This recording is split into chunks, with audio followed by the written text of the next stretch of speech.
Muy bien, 6 de la mañana con 34 minutos en todo el Perú.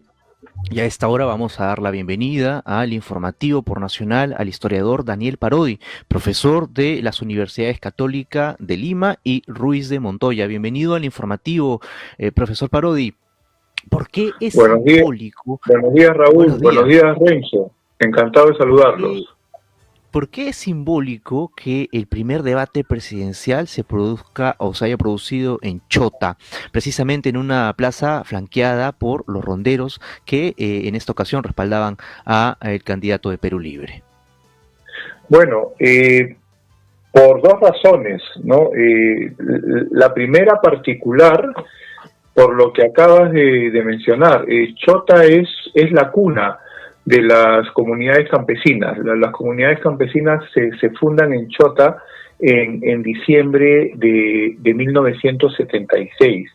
Pero hay otra razón más general, ¿no? Que me parece que es la primera vez que un debate presidencial se realiza fuera de Lima y se realiza en términos muy provincianos, ¿no? En la plaza del pueblo, con las barras vivando a sus candidatos, con los conductores locales, que dicho sea de paso, lo hicieron muy bien, es decir, con las restricciones propias de la pandemia, pero en un ambiente de fiesta popular, que es como normalmente las provincias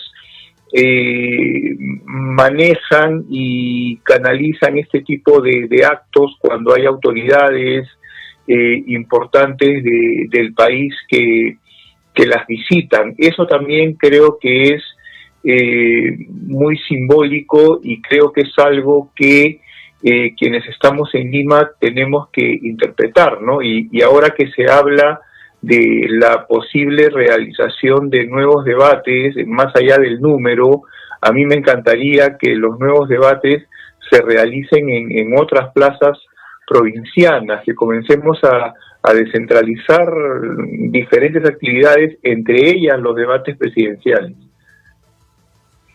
Profesor Parodi, ¿cuál ha sido el aporte de los ronderos en la sociedad, en la lucha contra el terrorismo?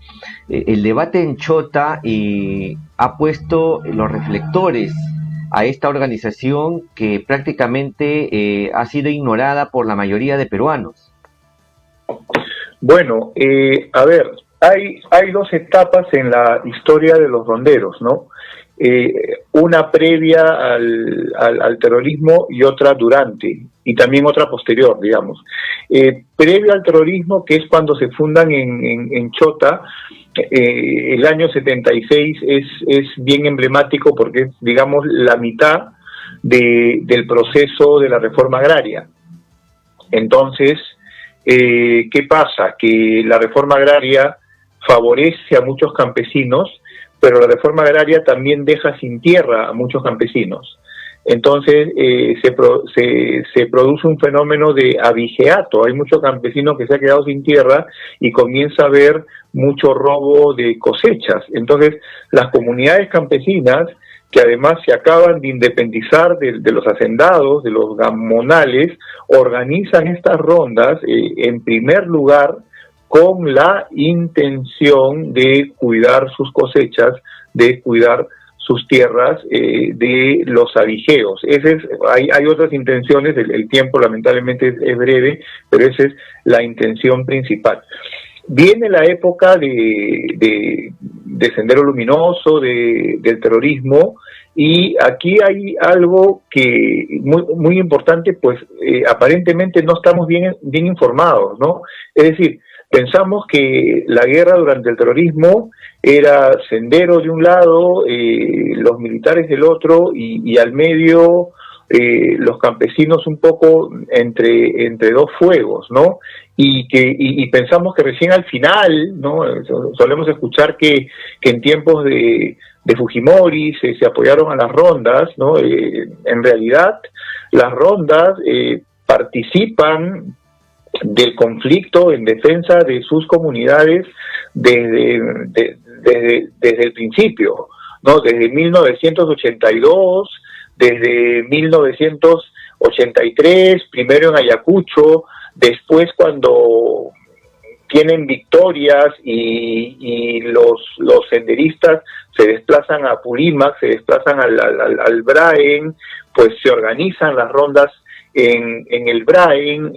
Hay un momento de desconfianza de Lima, de desconfianza de las Fuerzas Armadas frente a las rondas, porque eran columnas que se habían autoformado y que finalmente no se sabía de qué lado iban a estar. Entonces pasa un tiempo hasta que finalmente hay un contacto y hay un buen entendimiento entre las Fuerzas Armadas y las rondas, que van a ser llamadas comités de autodefensa, ¿no? Y la última etapa, a partir de 1989, y potenciada por Fujimori, lo cual es positivamente cierto, es cuando las Fuerzas Armadas más bien deciden casi retirarse de la zona o retirarse a las ciudades, digamos, y dejar que en el Ande, luego de armarlas de manera conservadora, de capacitarlas, dejar que sean las rondas que hagan el trabajo de terminar con la presencia de Sendero principalmente y de algunas columnas emerretistas en las zonas de emergencia. Entonces son las rondas en realidad las que derrotan a Sendero en los Andes, con lo cual su papel es importantísimo. Profesor, ¿y cuál es la actualidad de las rondas campesinas? Porque desde Piura, por ejemplo, en las últimas horas se está declarando en protesta contra el Congreso de la República porque aseguran que están en contra de una norma que reconoce a los comités de autodefensa y desarrollo rural como organizaciones civiles, democráticas y autónomas. Bueno, el rol de las rondas, cuando ya no está Sendero, es diverso. Es decir, en primer lugar, se vuelve a la actividad tradicional en contra del abigeato, pero yo te mencioné que habían otras funciones, ¿no? O sea, dentro de la propia comunidad, colaborar con la comunidad en labores que se realizan en conjunto, en comunidad. En las comunidades campesinas se realizan labores ancestrales, como el trabajo comunal, es decir, hay momentos en donde toda la comunidad tiene que organizarse para reconstruir el puente todos los años, por ejemplo, ¿no es cierto? Hay labores que son discutibles, ¿no? Sobre todo desde nuestra mirada, porque la ronda hasta cierto punto es una primera instancia de justicia. Hay castigos de las rondas con chicote y tal a los que se portan mal, al que es ladrón, ¿no?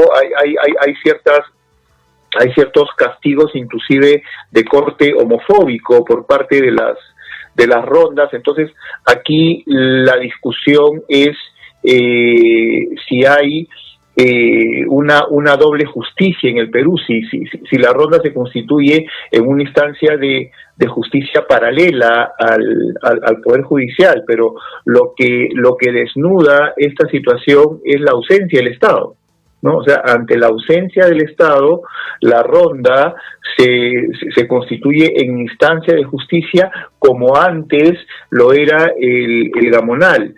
Respecto de lo que me señalas, que las rondas campesinas se oponen a la institucionalización, es lo que creo haberte escuchado de los comités de autodefensa. Te tendría que estudiarlo más, pero lo podría interpretar así. Las rondas campesinas y los comités de autodefensa no son siempre lo mismo, ¿no? Me explico. En algunos casos los comités de autodefensa fueron creados, no siempre, pero en algunos casos fueron creados por iniciativa de las propias Fuerzas Armadas, ¿no es cierto?, o instadas las comunidades por las mismas Fuerzas Armadas para que se defiendan de Sendero Luminoso, mientras que las rondas son organizaciones provenientes de las propias comunidades más antiguas que se crean en los tiempos de la reforma agraria. Entonces, lo que podría estar sucediendo es que hay una duplicidad, hay, digamos, dos organizaciones distintas o que se sienten distintas, que son las rondas campesinas y que son los comités de autodefensa. Yo creo que esa podría ser la raíz del problema que me estás mencionando. Profesor Parodi, el candidato Pedro Castillo anunció que las rondas campesinas van a ayudar a la fiscalización de las obras públicas. ¿Las rondas están capacitadas para hacer este trabajo, esta acción? Es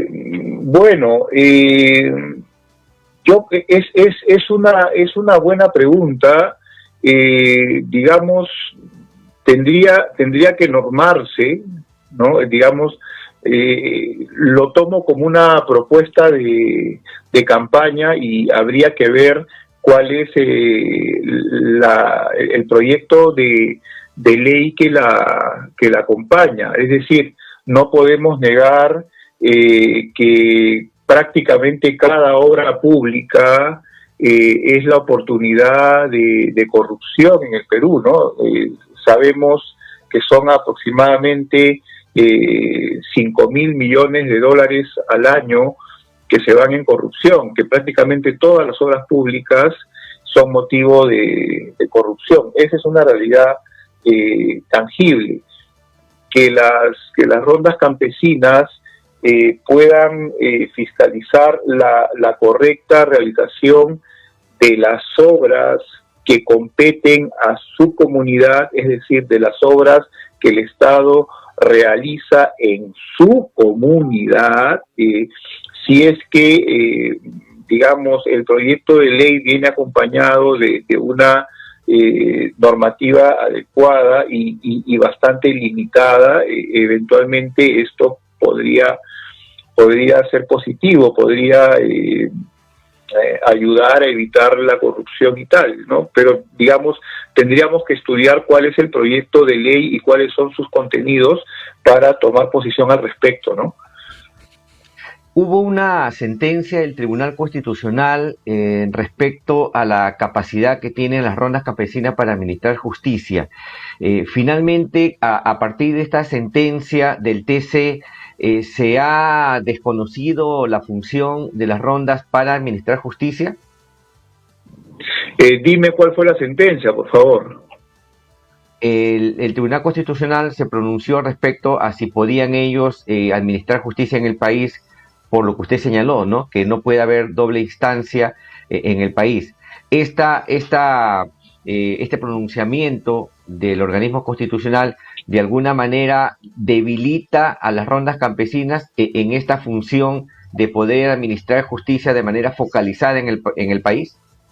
Pero es que en la praxis va a seguir sucediendo.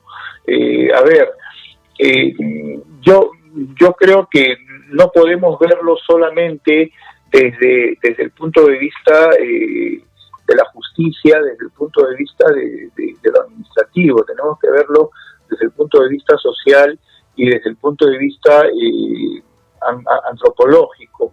La pandemia ha demostrado que vivimos en un país con un Estado ausente, ¿no? Y no solamente en el sector salud, sino también en el sector educación. O sea, son aproximadamente 30% de estudiantes, o sea, 1 de cada 3 estudiantes que en la práctica ha perdido el año escolar 2020, y es un número similar el que está en camino a perder el año escolar 2021, porque la pandemia nos ha pillado sin infraestructura. Entonces, ante la ausencia del Estado es natural que la población se organice de determinada manera, más si se trata de un país multicultural y de un país con tradiciones ancestrales, ¿no? O sea, el Perú andino rural, así como el Perú amazónico, guarda tradiciones ancestrales y cuenta con autoridades locales que son sumamente respetadas, tiene sus propias cosmovisiones y dentro de esas cosmovisiones tiene su propio ordenamiento. Si no hay un servicio de justicia eficiente cerca, si no hay un servicio de salud eficiente cerca, si no hay un servicio educativo eficiente cerca, es bastante lógico y bastante normal que se manejen en sus propios términos. Algo que dijo el candidato Castillo, que yo no sé si lo cumplirá, pero recuerdo que él mencionó que el médico vaya a la casa. Eso es algo muy común en el medio rural europeo, por ejemplo, ¿no? En Europa, en el campo, en la primera línea de la salud, el médico primero va a verte a tu casa, a ver qué es lo que tienes, y ya si es que encuentra que el tema está más complicado, vas a la posta médica, y de la posta médica vas al hospital, y etcétera, ¿no? En el Perú lo que tienes es directo al hospital que está en la ciudad, y la ciudad puede estar a 3 días de camino. Entonces, más allá de lo que diga el Tribunal Constitucional, lo que enfrentamos es una realidad, y en esa realidad me parece que las rondas campesinas van a seguir siendo un primer nivel de justicia para sus propias comunidades, ¿no? Porque el Estado no está. Muy bien, muchas gracias por estas apreciaciones y esta entrevista concedida. Estuvo con nosotros el historiador Daniel Parodi, profesor de las universidades Católica, la Universidad de Lima y Ruiz de Montoya. Muchas gracias.